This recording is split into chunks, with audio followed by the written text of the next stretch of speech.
WNST, Towson, Baltimore, and Baltimore Positive. We are positively at Gertrude's at the BMA. That's Baltimore Museum of Art. Come on by. It's free. It's cool. It's awesome. You know, when I came here with the Coen sisters in 5th grade, it was like a stuffy, sort of, it was 1978. Changed. Been more modernized. Yeah. Now I come in here, there's like pop art in the beautiful stuff here. Dan Show is here. Dan Rodricks is my co-host, guest friend. It's all brought to you by the Maryland Lottery. I have the gingerbread snaps. These really do smell like gingerbread. The peppermint payout, I'm not sure about. We have the unwrapped the cash tickets that do not smell like Christmas trees. These are not. I call them sniffers on the air in front of the executive director of the Maryland Lottery. Still trying to work myself backwards from that. Also, our friends at Window Nation, 866-90Nation, and Jiffy Lube Multicare, putting us on the road. We're going to have 3 different kinds of crab cakes here at Gertrude's today. John Shields is going to be here. Councilwoman Odette Ramos, who tipped me off about the vegan crab cake here. It's made with zucchini, so we're going to sample that. I sampled some fried oysters and a salad and some cream of crab soup. I had the oyster po' boy. The oyster po' boy was quite good. I bet it is. Yes, sir. Baltimore, you have no idea, is the play. I loved it last year on opening night. I kissed Dan's butt last year on the crab cake tour down at Fadley's. Told him, you need to do it again for my friends. So I'm bringing folks here next week, and some of my sponsors, Fadley's, Royal Farms. We're going to take care of a lot of people we love, my family, my son, people who love Baltimore. Baltimore Positive, my sponsors. So we're doing that. Good. We're done with that. Go watch the segments on Eric Bogosian. By the way, I have a gift for you before you leave, too. Baltimore and the future and the things you write about and the David Bramble project and the tie-up with the Orioles money. I put a picture up that somebody shared last week from 1972. It's an aerial as opposed to an aerial photo southbound from what looks to be the top of like 100 East Pratt right now, like literally down Light Street to the harbor. Right. It is all brown dirt. The Hyatt, the only thing that you can see that's still recognizable would have been the News American building. Right. On Pratt Street. And McCormick, that had a McCormick sign upon on it. Light Street. And on the other side, the church on the back end of where I lived off of Lee Street. Yeah. And Federal Hill as a very, it looks like green grass. It doesn't even look like it has cannons on it or anything the touristy guy.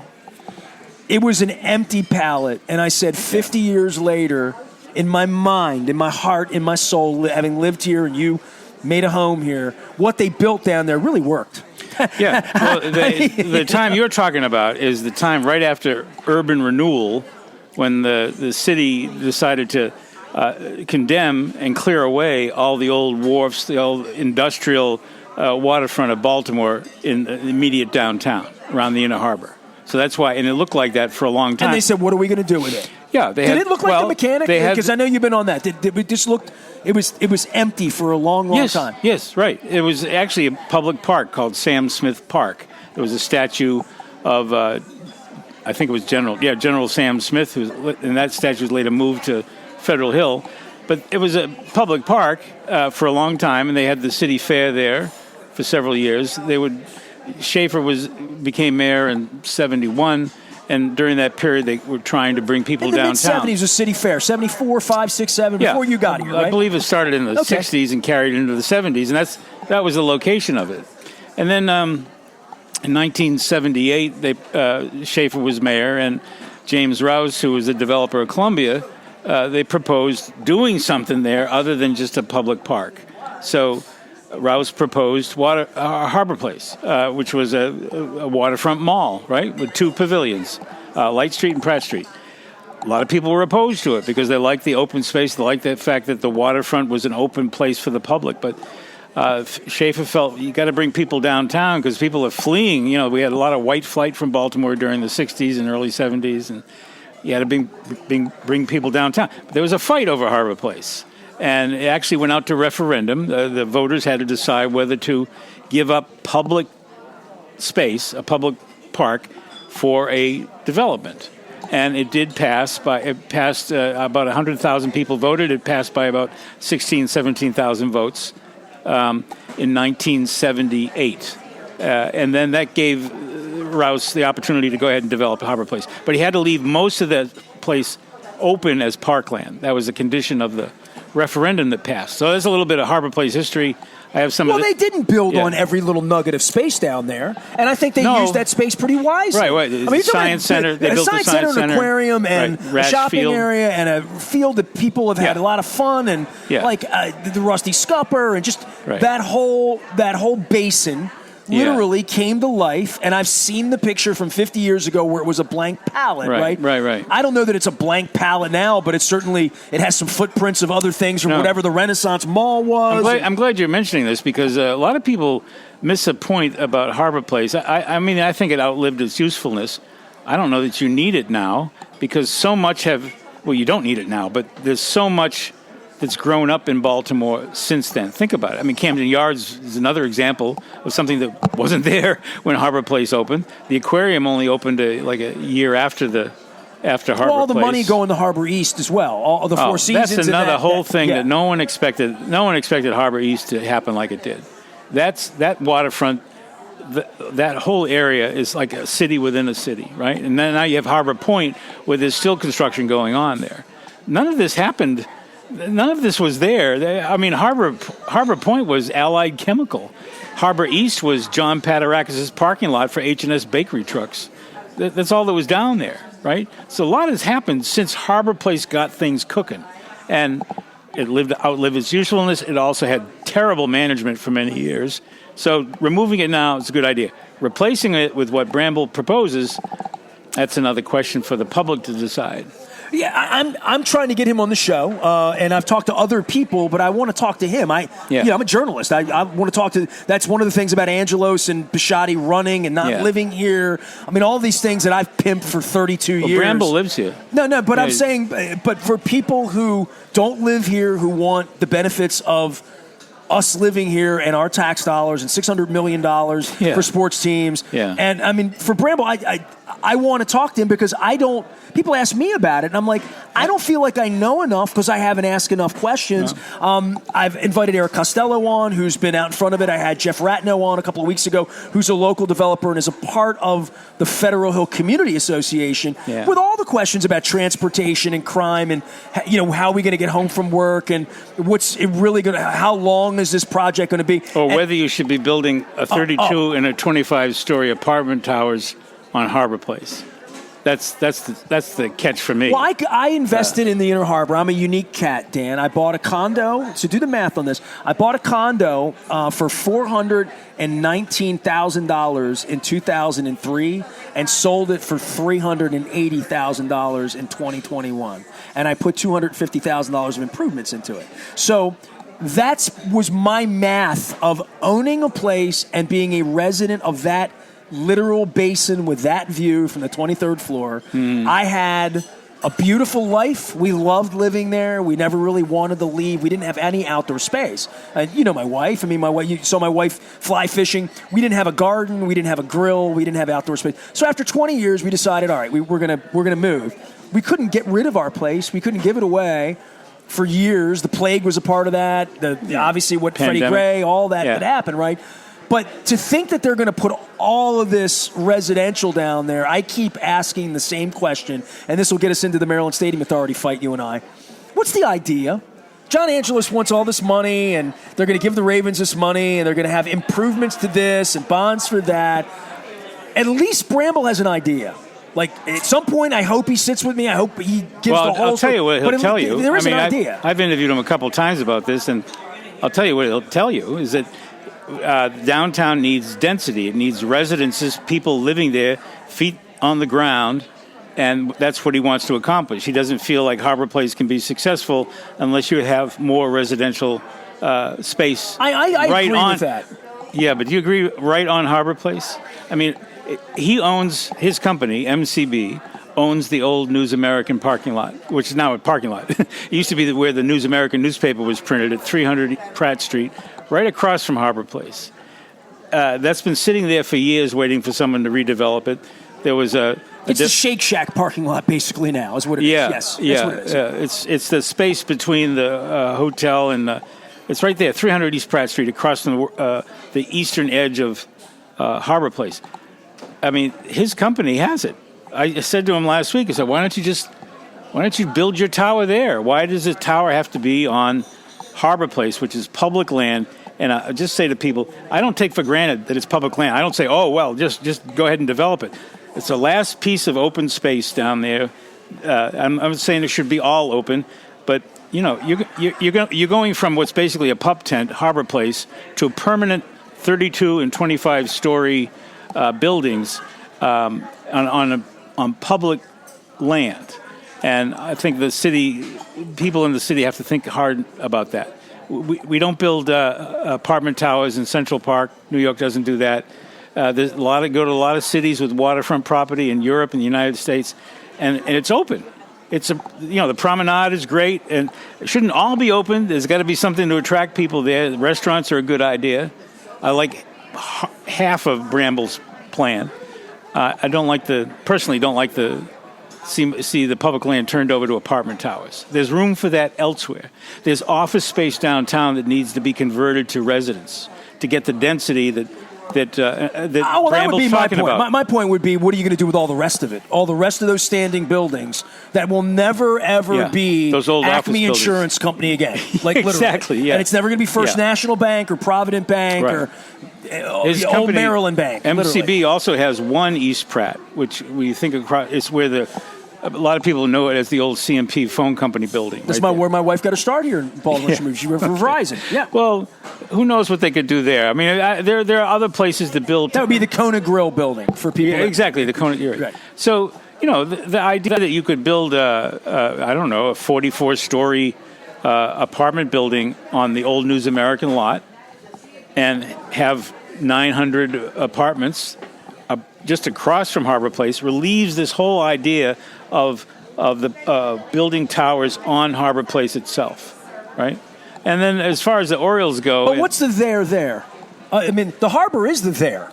It is. That's exactly it. The harbor is the there. I say to people I hear people say, people need a reason to come downtown. I said, the harbor is... They're going to swim in it next summer. It's a possibility. It's a possibility. I understand. I think we take for granted what an attraction that is. How lucky we are to have a waterfront. And to have something there that we all want to use, right? Yeah, and that's what I would say to David Bramble. It's accessible to the public right now, right? I don't know. If you build big apartment buildings there, I don't know how accessible it feels. All right, so the Tom Kelso thing. Tom's been under the weather. I hope he joins me in Hollywood Casino. If he hasn't, we've already done 2 hours. On the Orioles. Listen, I went to him and I purposely didn't try to read any of the hyperbole before I had him on. And I did the dummies, my questions, and I know more about it than almost anybody I've met because I've chronicled it for 30 years, parody clauses, what the numbers were. I've been on the... So I'm not like what John Angelos accused your former colleague Dan Connolly back on the Martin Luther King Day of like, what could you possibly know as a journalist? John Angelos' head would spin because I know enough to sit here and talk all night about all of this. Mass and money, all the moving the A's, whether Nashville's real or not, the bonds that they gave to the Titans down there. So I know all of this stuff. I don't know Tom Kelso. Did the Zoom with me, and an hour and 15 minutes into it, I'm still asking questions. He's still answering. Everything added up for me. I got together with him again, and I said, I want you to come back on and let's talk about this MOU, because we didn't talk enough about Memorandum of Understanding. What Wes Moore and the owner of the Orioles, wearing an Oriole jersey on the biggest night of the year, all did a papal wave. I congratulated the governor in a text. I don't congratulate John Angelos. It was a stadium lease. We thought it was a 30-year lease.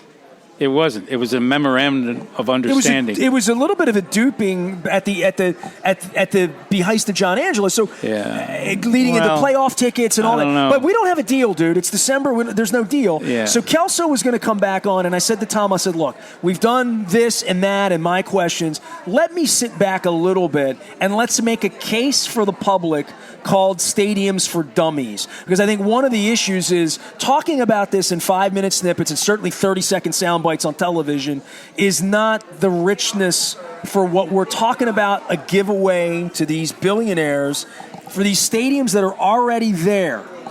What's going to make it better other than winning 102 games or being 10-3? Also, and what's going to make it different if we give you $1 billion?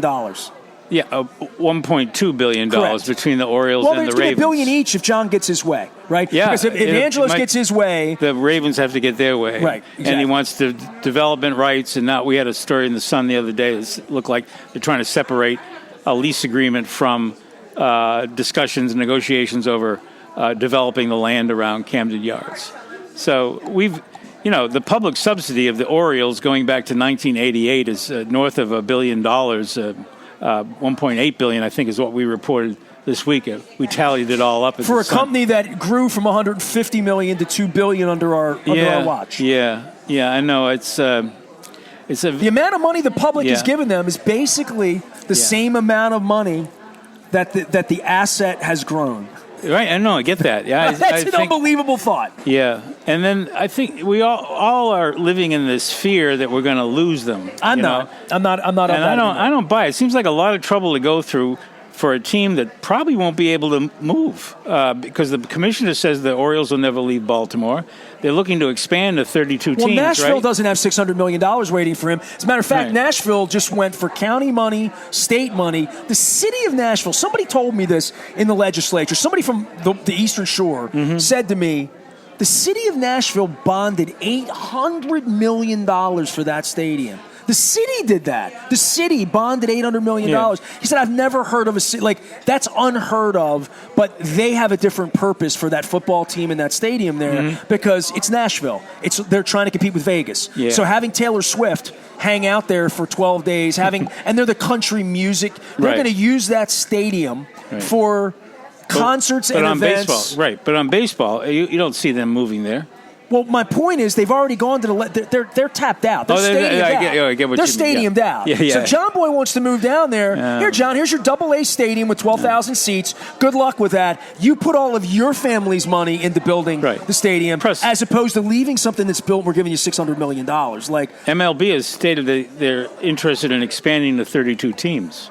So if you're going to have an expansion, why would you let a team leave Baltimore? Well, I was here 20 years ago I had Jesse the Body Ventura on the show when he was the governing body of Minnesota. Where they're not going to contract my Minnesota Twins. I remember when they were trying to downsize baseball. Yeah. And then there's the part where the team's good and the team's relevant again, right? You're watching, I'm watching, people that 5 years ago, we were sitting together. We wouldn't be talking about, we watched the Orioles this summer where they lost 120 games. Right. There is something about the mojo it has for the community and what we invest in sports and how much is enough and how much is too much and how much is gluttony and how much is just fat greed.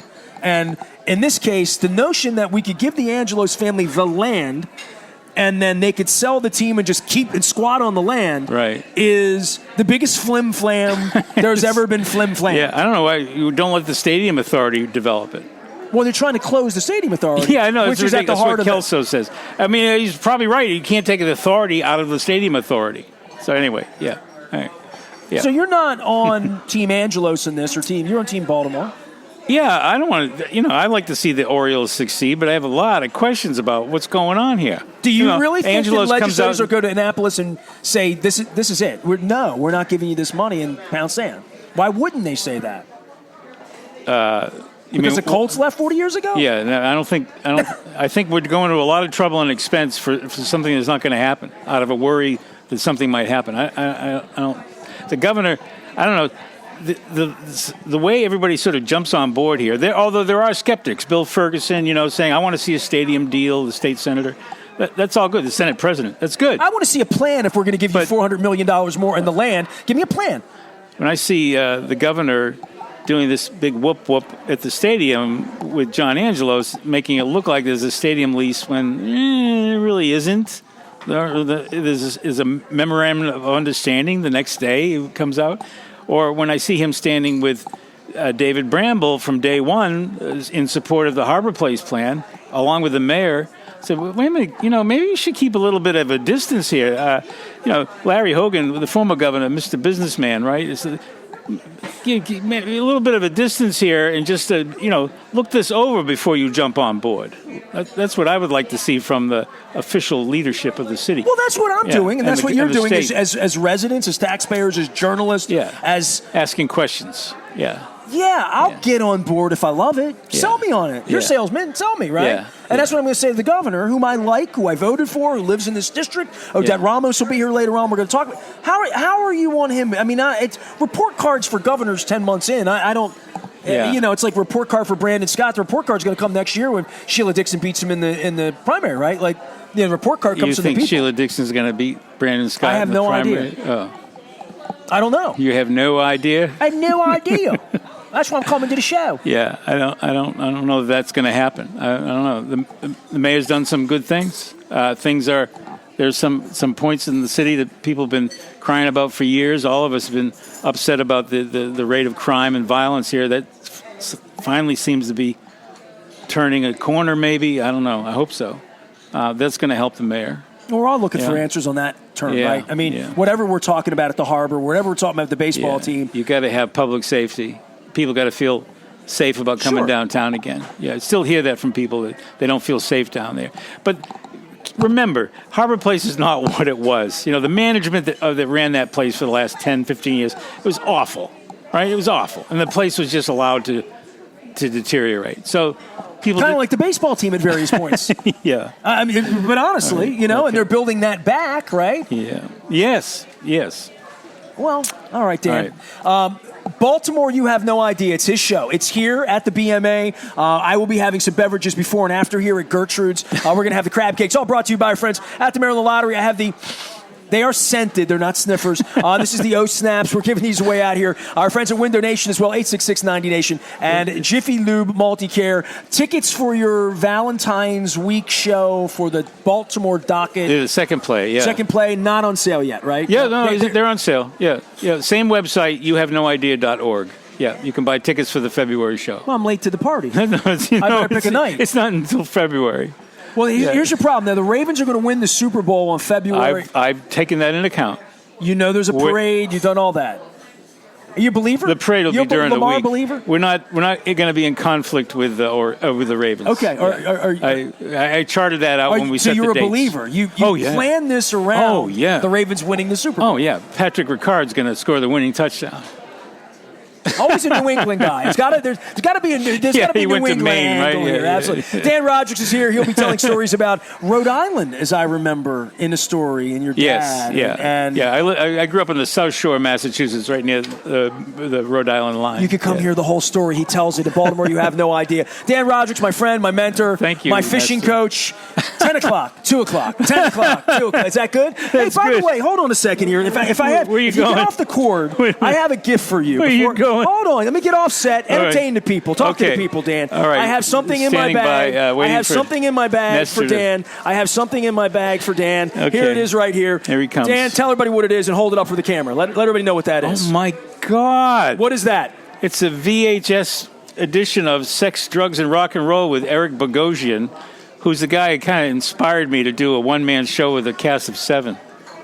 Wow. So I'm going to read this on here. Bogosian is a hilarious wit on a spare stage in front of a live audience, very similar to Baltimore, you have no idea. Wow. Eric Bogosian Talk Radio brings to life 10 astonishingly vivid male characters in their own self-contained single-character mind dramas, ranging from a smug English rock star to an unrepentant killer, from a bullying shark of an entertainment lawyer to a millionaire New Jersey suburbanite in love with his swimming pool. Right. And he actually did a whole thing on that character called Griller. Right. Okay. Right. Bogosian's vividly interesting personalities all revel in or suffer the effects of sex, drugs, and rock and roll. That is great that you found that. Thank you very much. I even have a VHS player still at home somewhere. Bogosian and his odd assortment of incarnations in this brutally funny, uniquely original tour of the dark side. He was so friggin' good. He was very good. He did these characters' voices just... This is gold. Gold, from Rogers. Gold. Yeah, thank you very much, Ness. It's very thoughtful of you. All right. Thank you. Yeah. I was going to make like a joke about springtime. You know, like what was the place? The Producers. I was thinking Springtime for Hitler. Yeah, I was going to say. Yeah, you know, it's like his play, Baltimore. You have no idea, but Sex, Drugs, and Rock and Roll. I'm thinking like, who goes and sees a play called Sex, Drugs, and Rock and Roll? I saw it at the Little Theater. I saw him at Center Stage. Center Stage, right? A block away from the sun. Yeah. I parked there. Yeah. Dan Rodricks, we are at Gertrude's in the BMA. We're back for more. Odette Ramos, our fantastic councilwoman, is going to come by. We're going to talk about, of all things, community and vegan crab cakes. Stay with us.